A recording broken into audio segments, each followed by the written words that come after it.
generally accepted that we desperately need new homes as well as a reasonable train service, and crucially we need affordable homes. The government says it wants to tackle the problem. It's promised to build 300,000 new homes a year for the next 5 years, but so far it's only delivered about half that number. Helen Drew has been to Hastings to look at a community project which might provide much needed housing for some residents.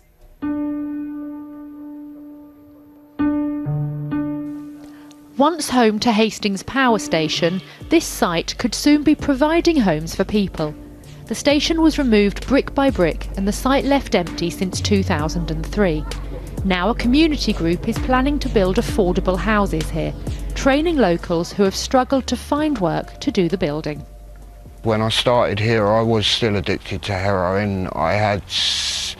I've had severe mental health problems my whole life, and this project is different from anything else I've ever done volunteering, because it has a sense of inclusion, a sense of ownership over this land, which, yeah, it's important. It's made me feel a part of something that I actually want to do. It's very rare that you get a chance, well, yeah, for me anyway, to feel fulfilled like that.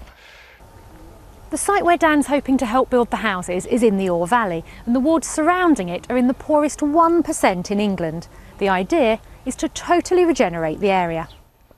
The houses will be partly prefabricated and eco-friendly. Half will be to rent and half to buy, and the idea is that they're genuinely affordable, based on local salaries. What we want to see here is about 60 new houses, plus workspaces, plus a community facility, and very much a training aspect to this, working with the local college, so that people learn how to build with modern methods of construction. It's a model that Jess has already helped bring to life down the road at Rock House. Here there's office and community space, plus 6 flats. Bob's lived here since it opened last year, and his rent is just under £400 a month.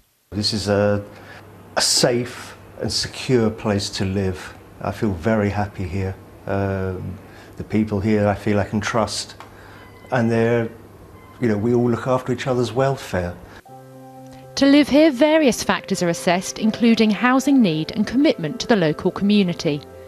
The building was previously underused, and through various grants was brought back to life for around £1 million.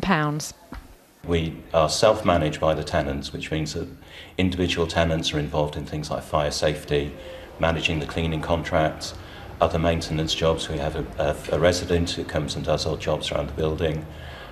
We have somebody who's recycling champion, and there's an extraordinary cohesiveness across the floors. People are very committed to what we're trying to achieve here, and committed to the success of each other in the building as well. That does make it a very special place. Across the southeast there's a big demand for affordable housing. As an indication here in Hastings, last year 537 applications were made to the council for housing, and this year that's currently more than double at 1,386. So is this the future? Locals taking house building into their own hands. I think it's the only possible answer. I mean, once upon a time housing associations were a great answer, but unfortunately they have changed a great deal since the 1970s, when they were a bit more like us. They were, local people coming together to come up with answers. Now housing associations are big organisations. They have the voluntary right to buy, which means that the property that is affordable now will potentially be sold into the private sector and stop being affordable, just like council housing as well. And it's this idea of housing as shelter and home rather than housing as an investment asset. Before they can cut the turf, they need to own the land. Hastings Borough Council has given them permission to use it for 18 months, yet they don't currently own it. They also need around £10 million, but they are determined. It's inspirational, it's noble, it is a chance to change people's lives. Yours included? Oh yeah, it already has changed my life. The people here hope to lay down the foundations for their futures, but with so many new homes needed in the southeast, is people power enough?